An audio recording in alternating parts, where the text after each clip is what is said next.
Bom dia a todos, muito obrigado pela companhia, participação nesse segundo dia de viagem de Dostoiévski. Hoje vamos nos concentrar na cidade na qual o escritor passou grande parte da sua vida. Ele não nasce em Petersburgo, como a gente viu no primeiro dia, ele nasce em Moscou, mas já aos 15 anos, de 15 para 16 anos, ele chega na cidade e, tirando o período de exílio, prisão e exílio na Sibéria, ele passa a sua vida, né, nesta cidade, com todas as místicas que a cidade possui, né, que ele vai passar em grande medida para as suas obras. Então, um dos pontos que a gente vai estar hoje percorrendo é exatamente esse campo simbólico que a cidade tem a partir da sua fundação no início do século XVIII e a partir da maneira com que foi erigida a cidade, né, por Pedro I, Pedro o Grande. Então, isso a gente vai estar percorrendo a cidade e também percorrendo, fazendo as pontes, né, pedindo aí para a gente trazer essa simbologia do que pontes significam. Vamos fazer as pontes também entre a história da Rússia e da cidade, a história de Dostoiévski e a obra Noites Brancas, né, uma obra que faz referência a esse fenômeno climático que acontece em São Petersburgo nos meses de verão. Na verdade, algumas semanas do verão petersburguense, o sol praticamente não se põe. Então, as noites são brancas porque elas são iluminadas pelo sol. E é em cima desse fenômeno, desse evento climático, né, atmosférico, não sei exatamente qual é o melhor nome, é em cima desse evento que o Dostoiévski constrói o seu livro, um livro de 1848, ou seja, uma obra do primeiro período do escritor, o período que a gente chama de pré-siberiano. Porque, na verdade, como já vimos, né, e lembrando, o Dostoiévski passa os anos 50 preso na Sibéria, inicialmente numa prisão de trabalhos forçados, depois como soldado num batalhão de infantaria, e quando retorna para Petersburgo, já nos anos 60, ele vai ser o autor de obras que o tornaram mais conhecido, como Crime e Castigo, Memória do Subsolo e assim por diante. Então, nós estamos, na verdade, falando de um período pré-Sibéria. Na viagem da semana que vem, a gente vai passear, né, pela Sibéria e também passear por essa ideia do exílio de Dostoiévski. Então, com isso apresentado, eu vou relembrar. Oi, Patrícia, bom dia. Regina, bom dia. Deixa eu ver quem mais entrou, que eu não falei ainda. Maria Luísa, bom dia. E todos os demais. Antes de passar para a viagem virtual, né, o Google, para a gente viajar virtualmente, também lembrar o procedimento aqui para a gente interagir, né? Como eu estou gravando, eu vou manter os microfones desligados para a gravação acontecer sem eventuais interrupções, mas quem quiser falar pode usar ou a mão na tela, mas eu prefiro até a mão na tela é interessante, ou no chat, colocar alguma observação que eu paro a gravação e a gente interage e depois retoma a gravação. Se não acontecer isso durante a minha apresentação, ao final, quando eu terminar a gravação, aí a gente vai abrir para se despedir e fazer as colaborações, contribuições, colocações que forem interessantes. Tá? Só para terminar esse primeiro momento, esse é o segundo dia. Como já falei, a gente começou viagens com Dostoiévski, fazendo a vida e obra, um passeio pelas cidades que ele morou, né? Moscou, São Petersburgo, na Sibéria, assim por diante, conhecendo a vida e dando uma pincelada na obra. Hoje, a gente fica na obra Noites Brancas em Petersburgo. Semana que vem vamos para a Sibéria fazer o Caminhos do Exílio, e no último encontro do mês de novembro, celebração ao bicentenário dele, a gente vai fazer os subsolos da existência, ou seja, vamos passear pelos subsolos russos, ou melhor, pelos subsolos russos, e fazer leituras da memória de subsolo. Tá? Então, dito isso, vamos compartilhar agora o Google para a gente navegar por essa cidade, né, impressionante. Então, agora estamos vendo o planeta. Como eu falei, assim, é uma cidade, quem já esteve lá, eu, na verdade, só estive virtualmente. Existe uma viagem programada para a gente fazer em junho, mas quem já esteve, ou quem estiver agora por esse meio, vai perceber a suntuosidade, né? A imponência da cidade, essa que foi fundada por Pedro I, numa história que eu vou estar contando para vocês. Inicialmente, a gente olha por cima para perceber alguns dados geográficos, né, que eu gostaria de ressaltar antes de a gente descer e eu poder olhar mais próximo. Quer dizer, a cidade tem o rio Neva, ou Nievá, né, que liga o lago à direita com o mar Báltico. Ou seja, a cidade fica na foz desse rio, né?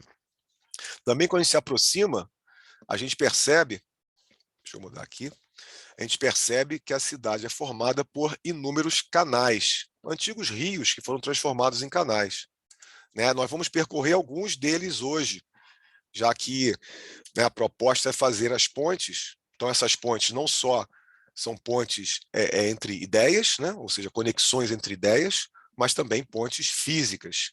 Então, vamos percorrer, portanto, o próprio Neva, né, no primeiro momento, e depois percorrer os canais Fontanka, que é esse que eu estou marcando aqui, um canal que aparece com frequência nas obras de Dostoiévski, e depois dois canais intermediários, não é o nome, assim, internos a essa área aqui, que é a Petersburgo clássica, né?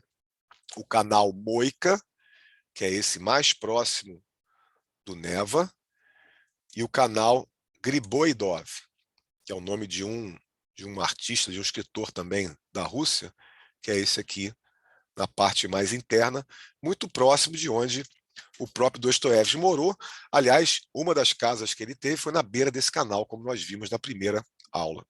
Então, esse é o nosso roteiro. A gente vai começar já. E eu vou fazer com vocês, voltando aqui um pouco, né, fazer com vocês um caminho pelo rio Neva, como se nós estivéssemos chegando na cidade, né, sob as pontes, mas chegando na cidade como se fôssemos as tropas de Pedro I, na época que estava em guerra com o norte no norte, não, desculpa, a guerra chamada Guerra do Norte com a Suécia. Então, a cidade é construída dentro de um contexto de conflito militar do século XVIII. Então, vamos para o nosso passeio e começar pelas pontes. Então, nós vamos ter não só as imagens, como também informações das pontes enquanto a gente vai navegando juntos aqui. Então, eu começo pelo início aqui do rio, a chegada do rio Neva na cidade de Petersburgo, né? É São Petersburgo, não vou falar Petersburgo. Aliás, uma cidade que sofreu bastante mudanças de nome, né? Porque a primeira vez que eu conheci, não digo conhecer no sentido histórico-geográfico, né? Essa cidade é a Leningrado, durante o período soviético, após a morte de Lenin, porque Lenin não nasceu aqui, mas a cidade é importante para a história dos bolcheviques. Afinal de contas, foi aqui que a Revolução Russa teve início, né? Era a capital da Rússia de então. Então, Lenin esteve aqui. Aqui ele volta do exílio para capitanear a Revolução Bolchevique. Então, tem até monumentos para isso. E, portanto, a cidade, após a morte de Lenin, em 1924, foi batizada Leningrado. E antes disso, foi chamada de Petrogrado. Então, essa cidade de muitos nomes, após a queda da União Soviética, voltou para o nome original, São Petersburgo. E essa ponte que a gente está vendo, justificando até o primeiro momento nosso aqui, é a ponte mais nova, como está escrito aqui. Eu vou ler o que está aqui à direita, né, a ponte, aquela coisa assim com os nomes russos, né, gente? Eu leio do jeito que dá, porque, como eu falei, não deu tempo de aprender essa língua. Bolshoi Obukovsky. Bolshoi é grande, tá? Isso a gente já aprendi. Bolshoi é grande. Então, é a grande Obukovsky. Uma ponte construída em 2007 é a mais recente, né? A mais nova sobre o rio. e é a única que não é levadiça, né? A única que não tem alguma parte dela móvel, porque, afinal de contas, esse rio é navegável. Então, é importante que essas partes, que a gente vai ver, né, as pontes, na própria apresentação que eu usei, tá a ponte do palácio elevada para a passagem dos barcos. E a gente vê também no período de inverno, né? Ou seja, o rio praticamente todo congelado. Então, essa chegada na cidade reforça as imagens, daqui a pouco eu vou ler um texto para vocês, reforça essa realidade de inóspita, de uma cidade inóspita para ser cidade. Né? Aqui essa imagem já não é do inverno, estamos na segunda ponte do rio Nevar, chamada Volodarsk. Você vê que na imagem, aqui, ó, nessa imagem aparece a parte levadiça da ponte, né, para permitir o trânsito dos barcos. Foi construída no século XX, então, de fato, a cidade, que é fundada no século XVIII, no século XX, durante o período soviético, ela sofre muitas mudanças, né? Então você tem uma reurbanização muito forte, por isso que os prédios que nós visitamos no primeiro dia, hoje menos, né, mas no primeiro dia, são prédios bem recentes, a grande maioria, né? Mas os castelos, os palácios, ou seja, a parte imperial, que é a mais imponente da cidade, de fato, né, remete aos séculos XVIII e XIX. Então a gente vê, de fato, aqui né, como é que a cidade é plana, né, reforçando essa ideia do pântano que era na época da sua fundação. E essa ponte, portanto, tem o nome de um dos personagens da Revolução Russa, Volodarsky, que foi morto aqui em 1918. Vamos ver mais uma ponte. A gente está se aproximando do centro da cidade, do centro histórico da cidade, mas, por enquanto, uma ponte ainda também mais recente, uma ponte que tem aí o papel de ligar as ferrovias, né? A ferrovia a Rússia do século XIX era muito atrasada em relação ao Ocidente. Então, quando a gente olha aqui uma linha de ferro, né, uma linha de trem, é oportuno lembrar isso, né, que a ferrovia chegou, a primeira ferrovia, que foi exatamente entre Petersburgo e Moscou, só aparece na Rússia em 1851. Isso é uma imagem do atraso que a Rússia tinha em relação ao Ocidente, principalmente França e Inglaterra, né? Um atraso que que incomodou, né? Que vinha incomodando bastante a nobreza russa, especialmente após as guerras napoleônicas. Lembrar que Napoleão invade a Rússia em 1812 e dá início ao seu fim, na verdade, né? Dá início ao seu fim. Ele chega até Moscou, um capítulo importante dessa guerra, mas o fato é que Napoleão perde para Alexandre I, essa guerra, e coloca a Rússia em destaque perante o cenário mundial, europeu principalmente, né? Mas o fato é que essa guerra, né, o ocorrido, né, da revanche russa, depois que Napoleão é expulso da Rússia, os russos vão até Paris, ocupam Paris. E esse contato com o Ocidente fez com que esses russos, que eram os oficiais, eram todos nobres, ao retornarem para a Rússia após a guerra, começam a se incomodar com esse contraste entre os avanços do Ocidente e o atraso do russo. Então, a ferrovia é uma imagem desse atraso e que, em grande medida, vai pautar esse contraste entre o Ocidente avançado e a Rússia praticamente feudal, vai pautar o campo de ideias no qual Dostoiévski vai estar inserido.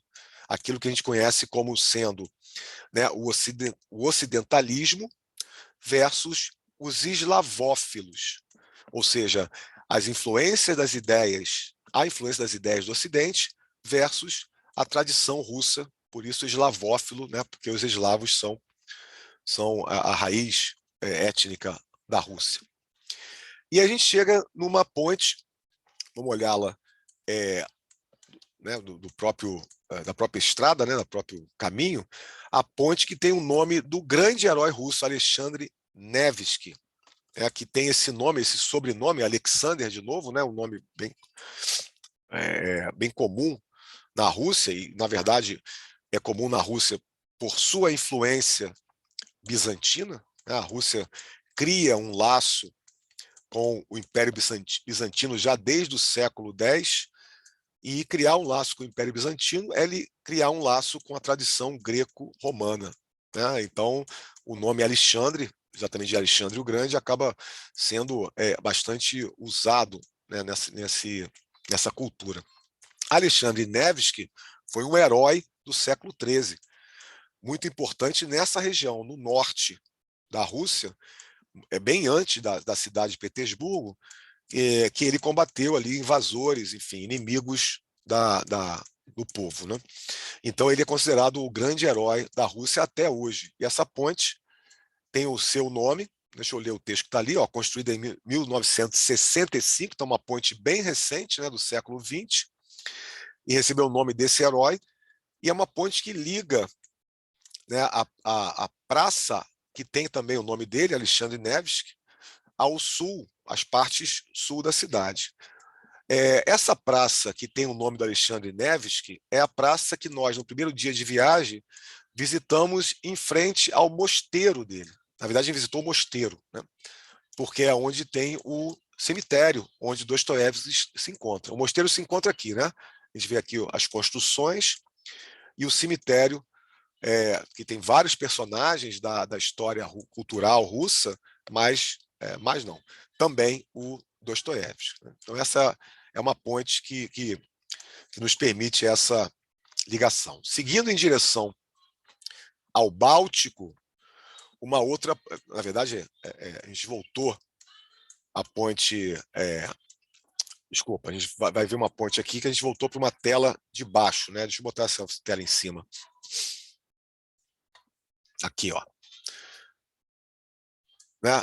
A ponte Liteine, já chegando perto do centro histórico de São Petersburgo, uma ponte construída ainda no século XIX, né? Essa, portanto, é uma ponte da época de Dostoiévski. Essas que nós vimos até agora não eram. Então a gente começa a ver exatamente o centro histórico dessa cidade. E o engarrafamento também, como podem perceber aqui, ó. Então, quando eu virar aqui para a câmera, nós vamos ver ali alguns marcos turísticos históricos da cidade. A gente vê aqui que fica ancorado, e é visitação, o encouraçado Aurora, né, que teve um papel importante na Revolução Russa. Foi através dos tiros desse barco, né, desse navio, que a Revolução foi deflagrada, a invasão do Palácio de Inverno. A gente vê também mais à frente uma ponte que a gente vai parar para ver também, que é a ponte do Palácio, que fica ao lado do Palácio de Inverno, e aqui à esquerda, inúmeras construções da época imperial. Diferentes prédios, diferentes palácios ao fundo, a igreja importantíssima, né? A igreja mais importante da cidade, considerada Catedral da cidade, que é de Santo Isaac. A gente vê a igreja, só o topo, né, da Igreja do Sangue Derramado, vamos ver mais perto, a Catedral de Kazan e assim por diante. Então a gente começa a perceber a cidade, essa que aparece nas linhas de Dostoiévski, né? Porque aquele sul onde nós estávamos lá não era um lugar habitado, conhecido, transitado na época do nosso autor, né? Seguindo ainda para essa parte mais próxima, mais histórica, uma imagem novamente do rio congelado, né, pegando aí o período de inverno, e a ponte da Trindade, né? Troitsky é Trindade, uma ponte inaugurada no bicentenário da cidade. Se hoje estamos comemorando o bicentenário de Dostoiévski, essa ponte foi celebração do bicentenário da cidade em 1903. Então já sabemos que 1703 é a data de fundação da cidade, essa história que o Pedro I, escreveu. Então você vê, naturalmente as cidades, as pontes foram restauradas, né, reformadas até então, mas é uma ponte muito importante e muito simbólica dessa cidade. Eu vou aproveitar que a gente está aqui justamente para ler para vocês um texto sobre essa fundação, sobre a fundação da cidade, enquanto a gente observa esse nascer do Sol, né? Essa posição que o Sol está agora é a posição do Sol nascente. Vou dar a posição da ponte para a gente ler. Então, vou ler um livro chamado Rússia, História Cultural, na verdade, o título do livro é Uma História Cultural da Rússia, para ser mais fiel, né? De um historiador chamado Orland Figes, um livro de 2002. Então, conta ele o seguinte: em 1703, numa enevoada manhã de primavera, uma dúzia de cavaleiros russos seguia pelos charcos áridos e desolados, onde o rio Neva deságua no Mar Báltico. Procuravam um local para construir um forte contra os suecos, na época em guerra com a Rússia. E os proprietários desses pântanos havia muito abandonados. Ou seja, não tinha ninguém aqui, né? Basicamente só animais. Essa parte não está no livro, fui eu que inseri. Mas a visão do rio largo e sinuoso a fluir para o Báltico era cheia de esperanças e promessas para o czar da Rússia, sem saída para o mar, que cavalgava à frente dos batedores. Quando se aproximaram da costa, ele apeou. Com a baioneta, cortou 2 tiras de turfa e os arrumou numa cruz sobre o chão pantanoso. Então Pedro disse: aqui haverá uma cidade. Veja, agora voltando a mim. O lugar que ele fez isso é esse que está na nossa frente aqui agora. Ó. Fortaleza de Pedro e Paulo. Esse é o forte, a fortaleza, que começou a ser construído nesse momento que eu estou relatando aí a partir do livro, com esse ato, né, quase um mito de criação. Né? Então existe essa ideia, né, esse mito mesmo de criação da cidade que Pedro, como está relatado, Pedro I capitaneou. Né?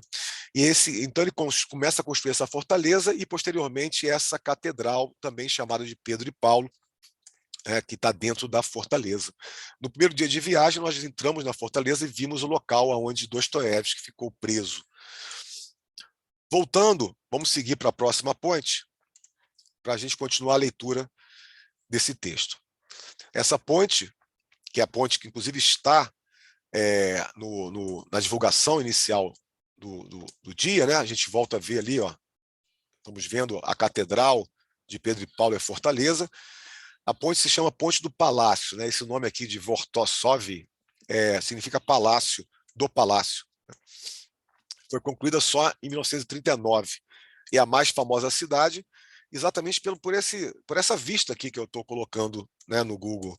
Então, uma vista aqui à direita dessa imagem, o Palácio de Inverno, né, onde hoje o Palácio de Inverno, que foi residência dos imperadores e imperatrizes até 1917, até a Revolução. Hoje é o Museu Hermitage, né, um ponto de visitação obrigatório quando se está na cidade, e também pela vista, né, a ponte famosa pela vista da própria fortaleza, como a gente está vendo. E aqui à esquerda nós temos também números, tem pontos, né, as rostras, como se chamam essas colunas que têm proas de embarcações, são símbolos, né, da Marinha, que foi construída a partir da fundação da cidade, o primeiro museu da cidade, construído pelo próprio Pedro. Enfim, uma ponte muito significativa, e eu continuo a leitura, portanto, aqui, como se nós estivéssemos parado nesse ponto aqui. Ó. Continua a leitura. Poucos lugares poderiam ser menos adequados para a metrópole do maior estado da Europa. A rede de ilhotas no pantanoso delta do Neva era coberta de árvores, varrida por névoas espessas do derretimento da neve da primavera e castigada por ventos que muitas vezes faziam os rios subirem sobre a terra. Não era um lugar para habitação humana, e nem os poucos pescadores que se aventuravam por lá no verão ficavam muito tempo. Lobos e ursos eram os únicos moradores. Então vejam, a gente está olhando aqui outro prédio importantíssimo e marco da cidade. Aqui você tem a Torre do Almirantado, né? Esse ponto aqui, esse prédio, melhor dizendo, né?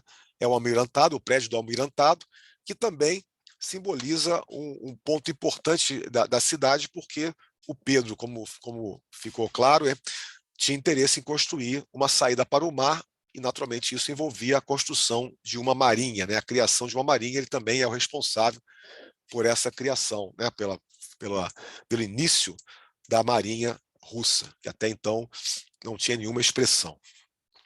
Então vejam, essa ideia, né, da cidade em um local absolutamente, digamos assim, improvável. Vamos para mais uma ponte, que na verdade chegamos na primeira ponte construída. Então a cidade no local improvável, essa primeira ponte, Blagovenchenski, construída em 1850, né, naturalmente reformada desde então, né, mas representa o primeiro momento em que, de fato, a ilha, essa ilha de Vasílio, aqui na frente, né, em português é Basílio, né, aqui em russo é Vasílio, a ilha de Basílio com o continente que fica desse lado. Então, essa primeira ponte só em 1850, até então a travessia era apenas feita com barcos, né? Continuando essa reflexão sobre a fundação da cidade, perceba que no texto que eu acabei de ler, fala sobre a cidade sendo castigada por ventos e por inundações.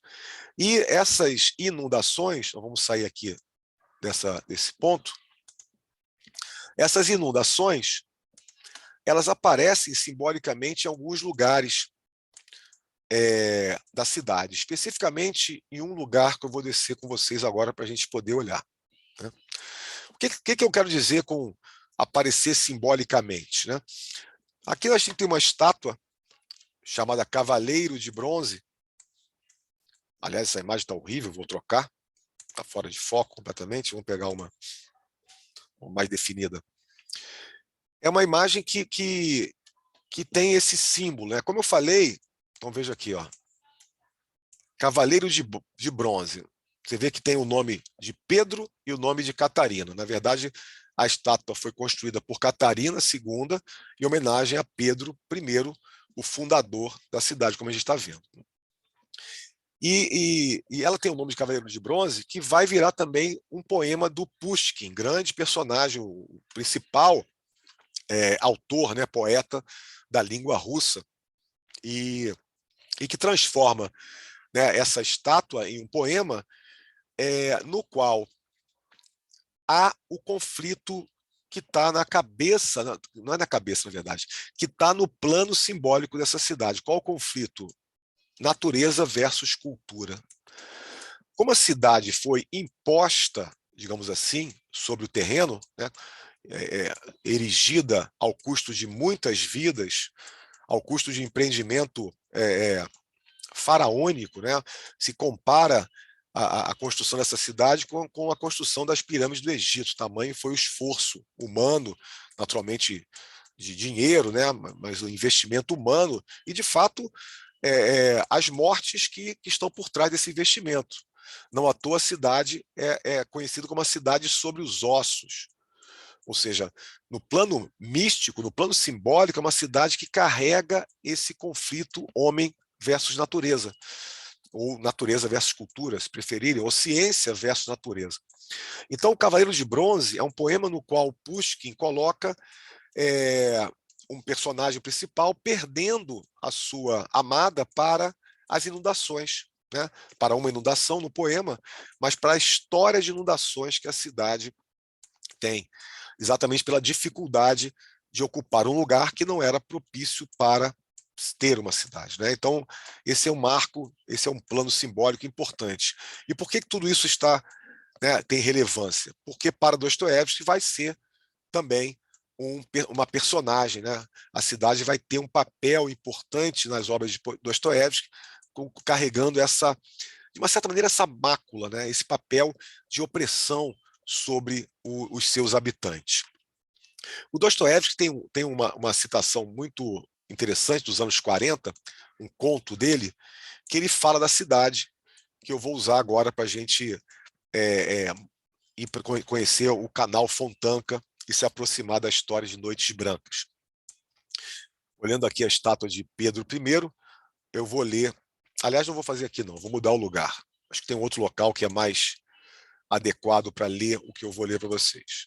Então, como eu falei, né, o Dostoiévski ele faz de Petersburgo uma personagem, seja claramente colocada como sendo uma cidade opressora, né, dos seus habitantes, como também essa carga de negatividade, uma certa, como se fosse uma cidade mal assombrada, né? Então esse é o olhar, essa é uma imagem sobre a fortaleza, né, de Pedro e Paulo. A gente vê aqui não só a catedral, como também o mausoléu dos imperadores e imperatrizes, dos czares, né, e czarinas. Aqui estão eles enterrados. No primeiro dia de viagem, nós visitamos o bastião Trubetskoy, esse canto aqui onde não só Dostoiévski, como diversos presos políticos estiveram. E a visão que eu quero colocar é essa aqui de cima da cidade, né, com essas fumaças, com esse olhar aqui de um inverno, para eu ler para vocês o que o Dostoiévski escreveu um dia, quando ele estava mais ou menos, não nessa altura, obviamente, mas voltando da cidade dessa... Deixa eu mostrar para vocês. Voltando à cidade dessa ilha aqui, chamada Viborg. Então ele voltava para a cidade e olhando, né, para esse horizonte aqui que a gente está olhando agora, ele diz o seguinte, né? Lembro que certa vez, numa noite invernal de janeiro, eu corria para casa vindo do lado de Viborg, aquele lado ali que eu mostrei. Quando cheguei ao Neva, parei um minuto e dei uma olhada penetrante pelo rio até a distância enfumaçada, embaçada e gélida, que de repente ficara carmesim com a última púrpura do pôr do sol. O vapor congelado se despejava de cavalos cansados, de pessoas a correr. O ar tenso tremia ao menor som, e colunas de fumaça subiam como gigantes de todos os telhados em ambas as margens, e corriam para o alto pelo céu frio, torcendo-se e destorcendo-se pelo caminho. E assim parecia que novos prédios subiam acima dos antigos, uma nova cidade se formava no ar. Parecia que todo aquele mundo, com todos os seus habitantes, fortes e fracos, com todas as suas habitações, os refúgios dos pobres ou os palácios dourados para o conforto dos poderosos deste mundo, era, àquela hora crepuscular, uma visão fantástica do mundo das fadas, como um sonho que, por sua vez, sumiria e desapareceria como vapor no céu azul escuro. Essa citação, voltando agora à minha fala, né, a gente não está exatamente numa visão crepuscular, como ele coloca ali, mas essa visão ela é muito interessante porque ela traz também à tona uma outra citação de Dostoiévski sobre a cidade abstrata e intencional. Essa já é uma citação não diretamente do Dostoiévski, mas de uma personagem dele, o Homem do Subsolo. Essa cidade abstrata e intencional. Vejam, qual é o recorte aqui? Qual é a ponte que a gente pode construir? Se a cidade tem a sua marca histórica como sendo uma cidade tirada da cabeça de Dostoiévski, colocada sobre o solo, e essa cabeça de... Desculpa, falei errado, cabeça de Pedro I, né? Tirada da cabeça de Pedro I e colocada sobre o solo, né? Forçada sobre o solo, imposta sobre o solo, como exatamente a ciência faz em relação à natureza, né, no sentido de vencer a natureza, né? Então a ciência, como nessa tradição ocidental, na tradição de Francis Bacon, citar um dos grandes pensadores ocidentais que estão na base da revolução científica, a ciência vem como sendo uma forma de vencer os limites do ser humano, né? Em relação às doenças, vencer as doenças, como a gente vive, por exemplo, a pandemia, né? Ser capaz de criar vacinas, ser capaz de criar resistência ao frio, ao calor e assim por diante. Ou seja, a ciência como sendo domínio da natureza. E a cidade, Petersburgo, é uma imagem perfeita disso. Né? Dominou os limites daquele local e colocou a cidade. Coisa que, para o Dostoiévski, vai ser um incômodo, né? Porque o Dostoiévski não é exatamente um adepto da revolução científica, muito pelo contrário, ele entende que a revolução científica, claro, as ideias, né, que embasam a revolução científica, acabam trazendo, acabaram que trouxeram um afastamento de uma experiência mais mística com o mundo. Aquela experiência mais mística que a igreja russa, a qual Dostoiévski era seguidor, né, a igreja russa vai representar. Então, com essa imagem aqui, a gente dá seguimento ao nosso passeio e vamos agora, já que essa cidade, né, veio da cabeça de Pedro I e foi colocada sobre o solo, e essa cabeça é quase como se fosse, né, uma metáfora de sonhos, vamos nos aproximar da obra que é Noites Brancas, uma obra que tem como subtítulo exatamente o romance sentimental, né? Então a obra é Noites Brancas, romance sentimental das recordações de um sonhador. Então nós vamos conhecer agora o sonhador de Noites Brancas e a narrativa, os principais pontos da cidade. Para isso nós vamos entrar aqui, ó. Então nós estamos vendo, né, num dia de inverno, então diferente como vamos ver em algumas imagens, o Jardim de Verão, essa extensão aqui, o Jardim de Verão e o Palácio de Verão, né? Ou seja, o Palácio de Verão de Pedro I, criado para, né, o período, né? Então um palácio mais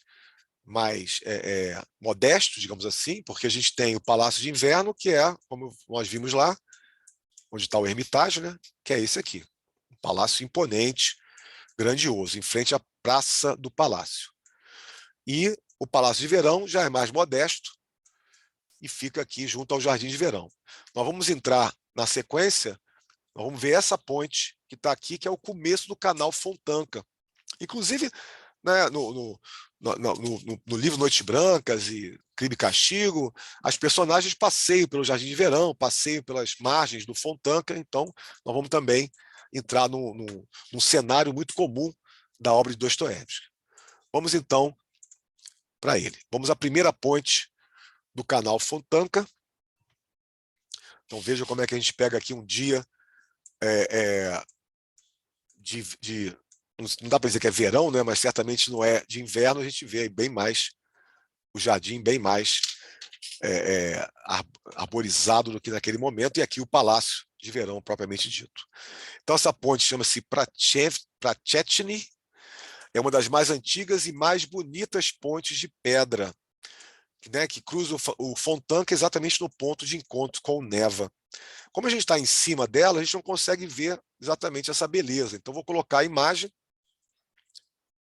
aqui do Neva para a ponte, para ver essa construção de pedra, né? E essas pontes de pedra são 7 pontes de pedra que ainda existem em São Petersburgo, e todas elas do século XIX, né? Pontes que o nosso autor pode ter conhecido diretamente, tanto que ele coloca as personagens aqui, né? Essa aqui que com certeza aparece nos textos dele. A gente vê, só dando a volta, né, o cais do palácio, como é chamada aqui essa avenida, que segue na beira do Neva, e do outro lado, lugares que a gente já olhou, lá embaixo, né, a Fortaleza, né, e outros lugares aí. Vamos seguir o Fontanka para a gente ir conhecendo o personagem. A próxima ponte que a gente para, chamada Pantelei Monovsky, está justamente entre o Jardim de Verão, tá aqui à nossa frente, um dia bem bonito, né? Na imagem que eu peguei, e o Castelo Mikhailovsky, castelo também que nós visitamos no primeiro dia, porque afinal de contas é onde Dostoiévski estudou.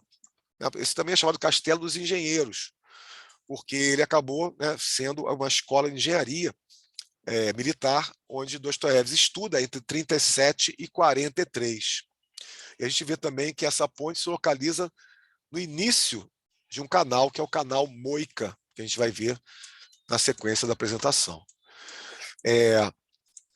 Como está no texto ali, essa ponte é construída em 1824, no lugar de um antigo aqueduto. A gente vê aqui também a bela cidade de Petersburgo. Então vamos começar a fazer as relações com a obra. Então, Noites Brancas, como eu falei, o título tem a ver com o fenômeno atmosférico de que alguns dias do verão, algumas semanas do verão, o sol praticamente não se põe, e de fato é um apelo turístico, né? Turístico muito grande à cidade, grande parte das agências, né? Enfim, dos grupos que fazem visitas turísticas exploram as Noites Brancas, porque não só existe, né, essa particularidade, vamos dizer assim, como também as pontes que se elevam durante as madrugadas para passagem dos navios acabam sendo visitadas também com esses roteiros pelos canais, vendo as pontes elevadas, né, porque o horário que elas fazem isso é de madrugada e nos dias comuns acabam não se vendo. Então, o Dostoiévski chama essa obra de Noites Brancas, de 1848, aqui a gente se coloca de novo uma visão superior, para chamar a atenção da sua personagem, que é uma personagem sem nome, uma personagem que sonha em Noites Brancas. Né? Como é que a gente pode pensar a ideia de sonhos em Noites Brancas? Ser um sonhador, melhor dizendo, né? A ideia de um sonhador nos anos 40, ou seja, naquele momento que o contexto sociopolítico da Rússia de então, de Petersburgo, era um contexto bastante crítico, né? Porque se estava vivendo um momento em que a nobreza russa queria mudanças políticas. Os intelectuais russos queriam mudanças políticas, né? Incomodados com o atraso que a Rússia tinha em relação ao Ocidente, como eu mencionei, estavam querendo que a cidade, que a cidade não, né? Que o Império Russo tivesse reformas liberais, reformas inspiradas pelo que aconteceu no Ocidente. Em 1848, exatamente o ano de publicação de Noites Brancas, é o ano onde acontece a Primavera dos Povos, ou seja, onde acontecem movimentos revolucionários no Ocidente, na França, principalmente, e outros lugares. Então, o que acontece no ambiente sociopolítico russo é que o Nicolau I, muito na direção contrária à demanda de reformas liberais, ele aumenta a repressão política. Né? Então, a gente tem um momento bastante conflituoso de ideias liberais tentando vencer essa repressão política de Nicolau I. Mas o principal no campo intelectual é que os intelectuais, né, os escritores e críticos literários, estavam procurando uma literatura que fosse denúncia ao momento, à realidade política do mundo russo. Ou seja, uma literatura que fosse crítica social. E Dostoiévski faz, nessa obra, quase que uma negação a essa crítica social, embora ela esteja presente. Quer dizer, nosso autor é tão interessante, deixa eu descer agora para a gente continuar, porque ele coloca numa obra que tem uma temática de sonhador, ou seja, uma temática romântica, mas romântica no sentido de distanciamento de uma possibilidade de mudança, né? De uma crítica social, de um movimento mais revolucionário, mas que, ao mesmo tempo, faz uma crítica aos homens que pretendem mudar, mas que nada fazem. Ou seja, aquilo que no campo simbólico russo passou a ser conhecido como homem supérfluo. Quem que é o homem supérfluo? Aquele que que tem intenções liberais, né? Aquele que tem intenção de mudança social na sociedade, mas que nada faz. Ou, de outra maneira, aquele que tem boas intenções, mas nenhuma prática, né? Daí o nome homem supérfluo. Então, os sonhadores, ou o sonhador que aparece na obra Noites Brancas, vai, em grande medida, né, ser uma metáfora desses personagens que não têm nenhuma ligação, nenhuma conexão, nenhuma atividade prática, né? Não tem nenhuma ação, no caso da crítica política, e no caso do livro, no próprio cotidiano, né? Aqueles que vivem no campo das ideias e nada fazem no campo das ações. Para isso, para a gente continuar nessa exploração, a gente está na ponte Aniskov, né? Essa ponte Aniskov, como vocês viram aqui no giro, ela tem nos seus vértices esculturas chamadas domadores de cavalos, né? Domadores de cavalos que estão em posições bem diferentes nas suas quatro vértices, nos seus quatro vértices, né? Então a gente vê aqui um deitado, segurando o cavalo. Do outro lado, você tem um que está em pé, uma posição de maior equivalência, digamos assim. No outro vértice, alguém praticamente ao lado, também numa posição de mais equivalência. E no outro vértice, também um deitado, quase, não deitado exatamente, ajoelhado, uma posição de mais dificuldade de domínio, né?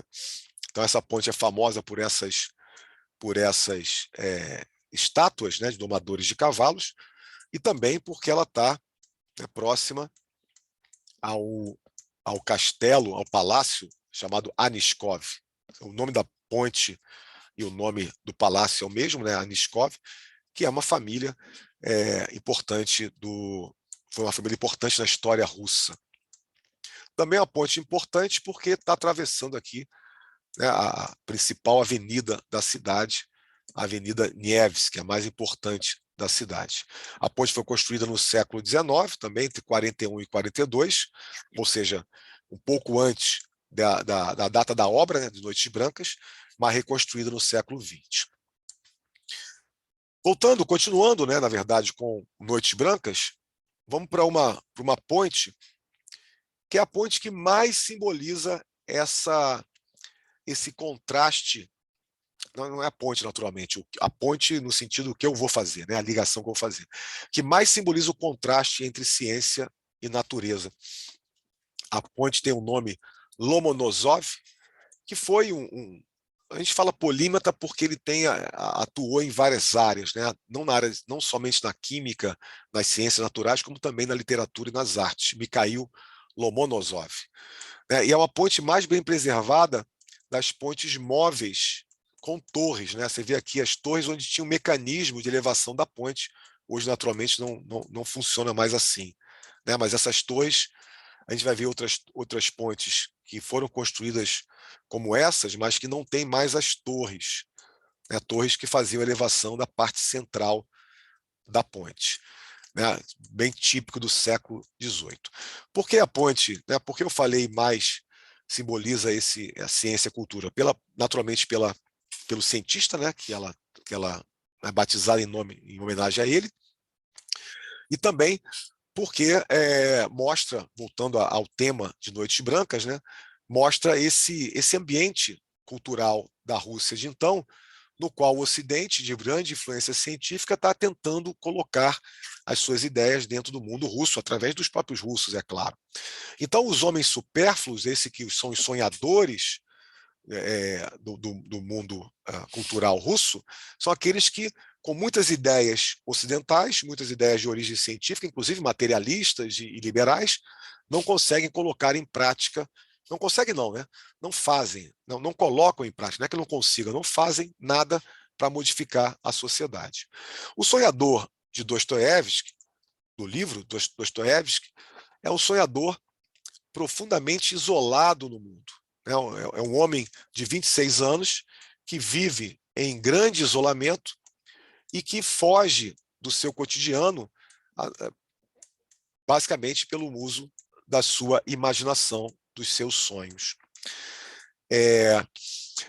O nosso sonhador de Dostoiévski, Noites Brancas, pode ser o nosso também, nesse momento ele acaba vivendo em profundo isolamento, mas em um belo dia, cruzando uma das pontes, nessas inúmeras pontes da cidade, ele acaba vendo uma menina, uma mulher, mas uma menina mesmo, adolescente, que chorava compulsivamente. E ele, através desse encontro, né, fortuito, à noite com essa menina chorando, ele acaba se aproximando dela e acaba se encantando com ela. E ela, muito solícita, né, atende essa interação com ele. Eles acabam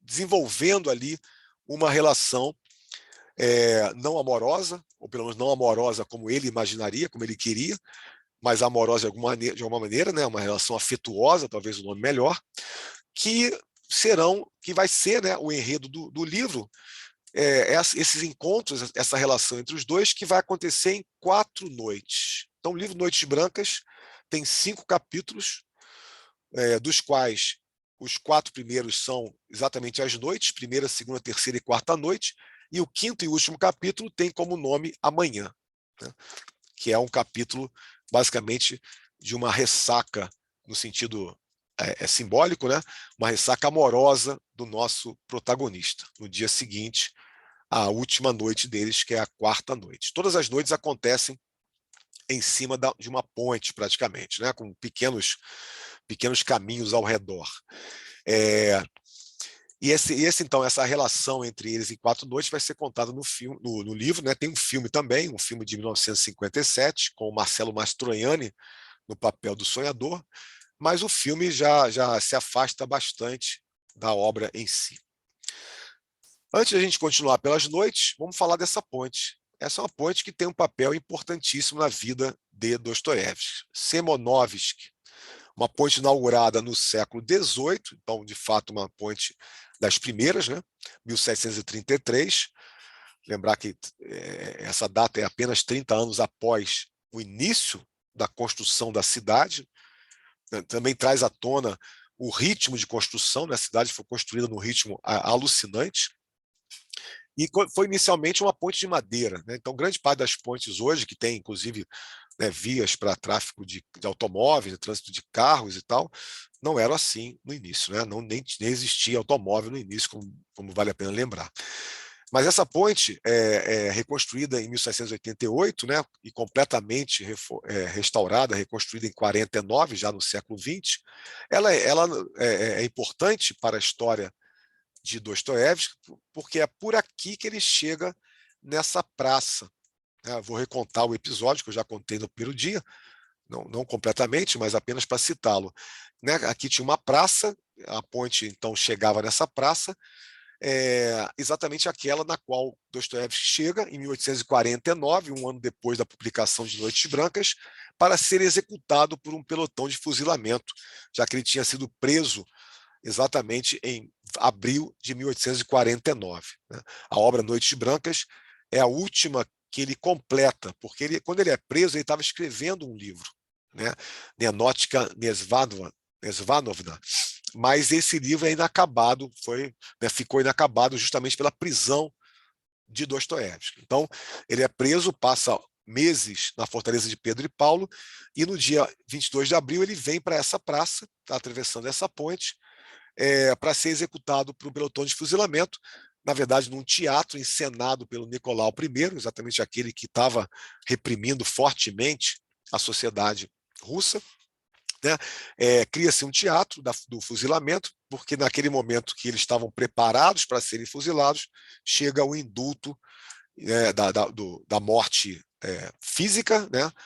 Mas a punição para a morte cívica, a morte social, a morte civil dele. Ele é destituído de todos os títulos, ele deixa de ser um nobre, que ele era. Lembra que eu contei lá que o pai tinha comprado um título de nobreza? Ele perde nesse momento e é enviado para o exílio na Sibéria, capítulo que a gente vai contar semana que vem. Então, semana que vem, na verdade, a gente parte desse local. Voltando para o passeio e continuando pelo livro, então esse sonhador de Dostoiévski conhece a Nastenka, né, a personagem feminina tem nome, uma menina com os seus 17 anos que chorava convulsivamente na ponte, né? Naturalmente, a ponte em que eles se encontram não é descrita, não é declarada no livro, né? A gente vai depois olhar algumas pontes que podem ser mais candidatas a ser a ponte do encontro deles. Nós estamos numa ponte chamada Obukovsky. Na verdade, aquela ponte, a primeira que nós vimos é a Grande Obukovsky, ela está na sequência dessa rua, né, dessa avenida, mas no Rio Nevar, né? A gente está no Fontanka.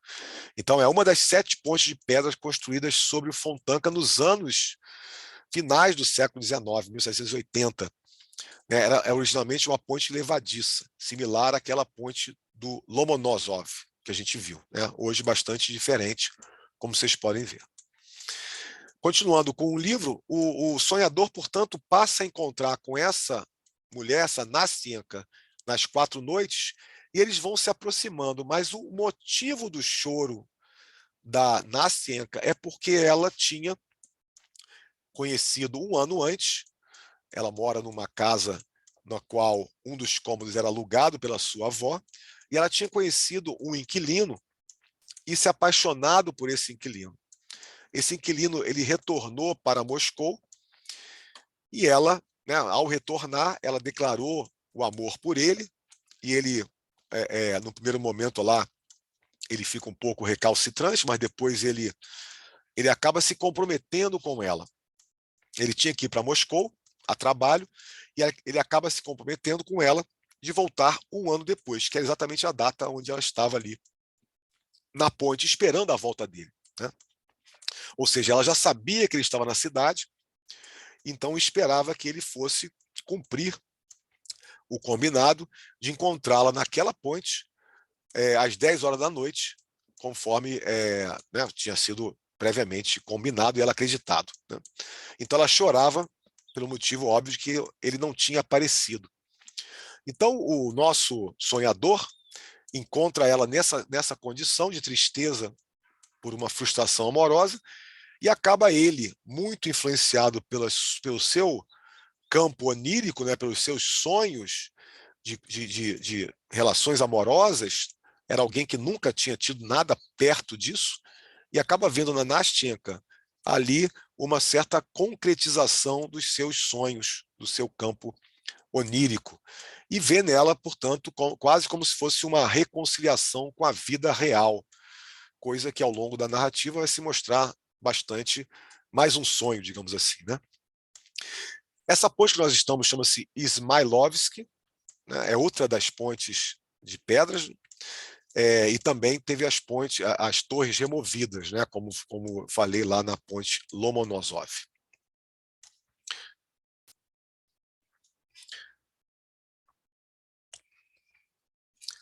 Essa é uma ponte de pedestres, né? Já começa a ser uma ponte candidata aos encontros do livro Noites Brancas. Chama-se Krasnoarmeysk, na verdade significa Exército Vermelho.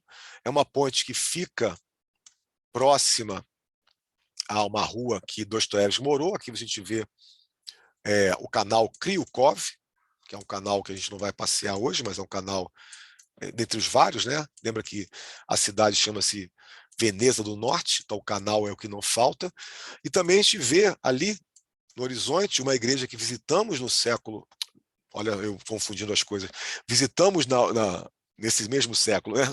Anteontem, no primeiro dia de viagem, porque foi a igreja onde Dostoiévski casa com a sua segunda esposa, Ana Grigorievna, exatamente a esposa que vai ser, né, uma certa não, uma forte